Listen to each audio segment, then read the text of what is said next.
Hello dear students, let us discuss an illustration on underwriting of shares by considering firm underwriting.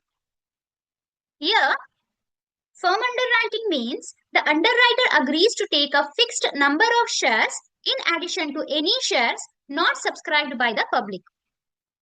That means it is an additional responsibility taken by the underwriter even if the issue is fully subscribed. Okay, so here in this you will get two situations like firm underwriting including market application or firm underwriting excluding market applications. And one more thing, when firm underwriting is given in the problem, we don't just calculate the net liability, but we also calculate the total liability by adding firm underwriting with the net liability. When we do the solution, you can understand better. Let us discuss the question now. Bangalore House Building Association Limited issued 1 lakh equity shares of 100 rupees each. So here the company is issuing 1 lakh equity shares of 100 rupees each.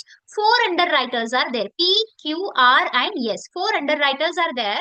So they underwrite in the proportion of 40%, 30%, 20% and 10%. So the overall 1 lakh shares they have divided, like P has taken the responsibility of 40% share, Q has taken the responsibility of 30%, R is taken 20% and S has taken 10%, and they are getting a commission of 4%. Okay, they also apply for firm shares as follows. These firm shares are nothing but the firm underwritings. So additional shares they are purchasing from the company, that is P has purchased 3000, Q is purchasing 2000, R is purchasing 2000 and S is purchasing 3000. See, again I am telling this is an additional responsibility they taken for themselves. Okay, besides the firm application from the underwriters, the public apply for 60,000 shares. So what is the subscription they have got? Public subscription 60,000 shares, of which marked applications. How much marked applications they are getting? In name of P they are getting 10,000. In the name of Q they are getting 6,000. R they are getting 8,000, and in the name of S they are getting 16,000 shares. Now show the number of shares to be taken up by each of the underwriters and also commission receivable. This is receivable in cash. So here, beside the firm applications, that means excluding the firm application. So let us quickly see the solution. Let us just discuss note before the calculations. In the question, they have, as I said, beside the application, beside the firm application it has given, it is nothing but excluding firm application. And when firm applications are treated on par with unmarked applications. Why we are treating in unmarked application? Because they have given, this is a excluding firm application question. When in question they have given excluding firm application, that firm underwriting should be added with unmarked applications. If in the question they give including firm application or firm underwriting, then you can consider in the marked application. Okay, is it clear? So this is one thing.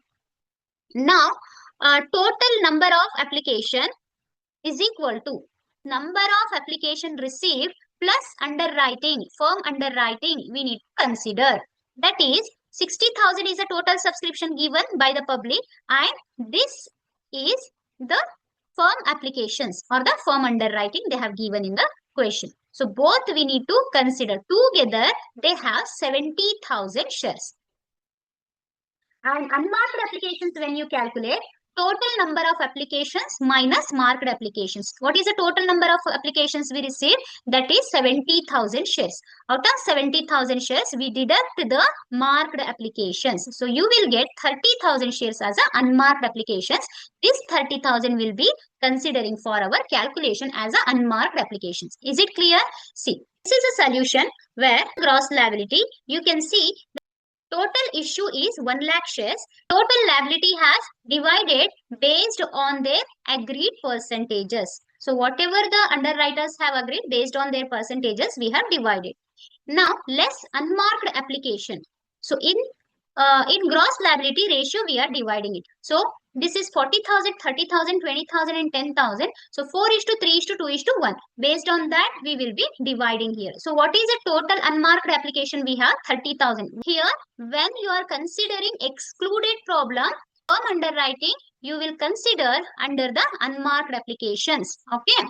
So that's why for this 30,000 in the ratio of 4:3:2:1, you have divided 30,000 among P, Q, R and S. So how you got 12,000? So 30,000 is a total unmarked application here. 30,000 multiplied by, so what is the ratio of P here? That is 4, right? Ratio of P is 4 divided by what is the total ratio? 10. So if you do 30,000 into 30,000 into 4 by 10, then you will get 12,000. Okay, so then the balance we have got here. Okay. Then we have to deduct the marked applications. Marked applications as it is, whatever given in the problem, the same thing we have taken and balance we got.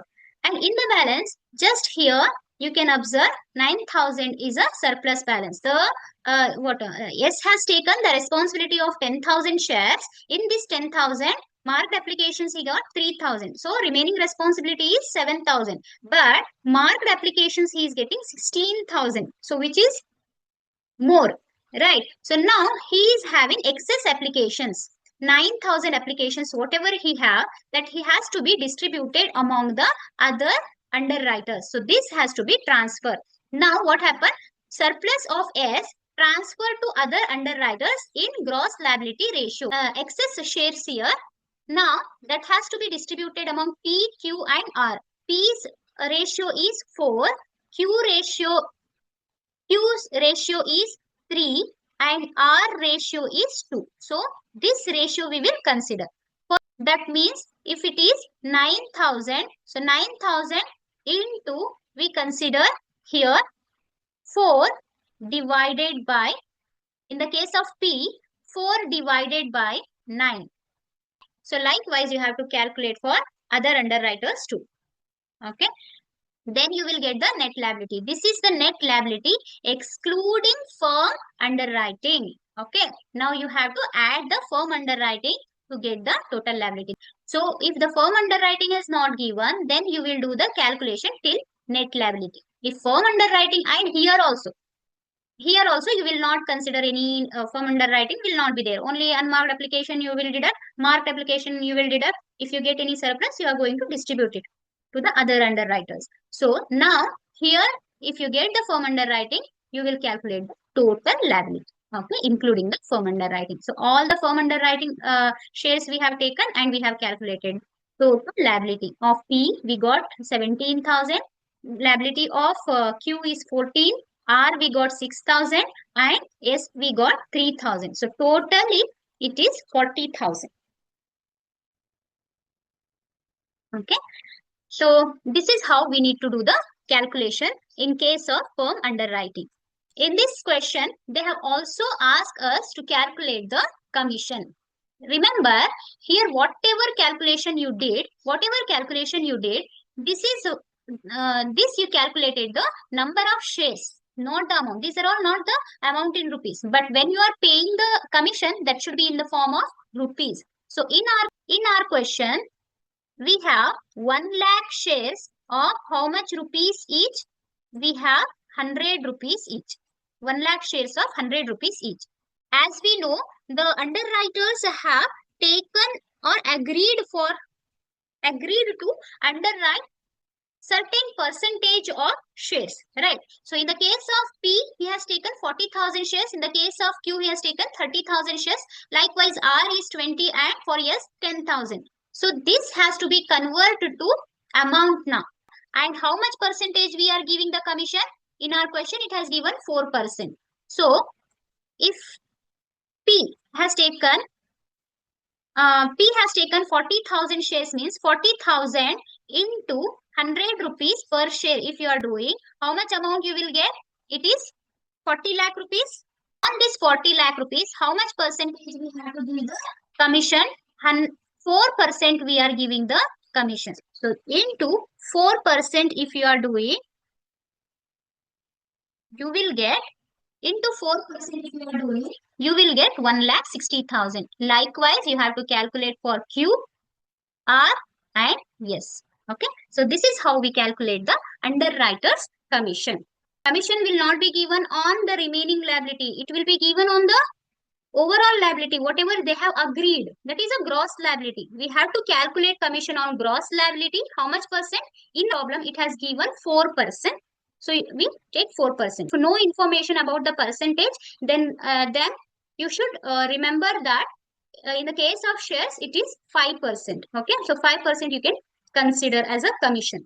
I think the concept is clear to you.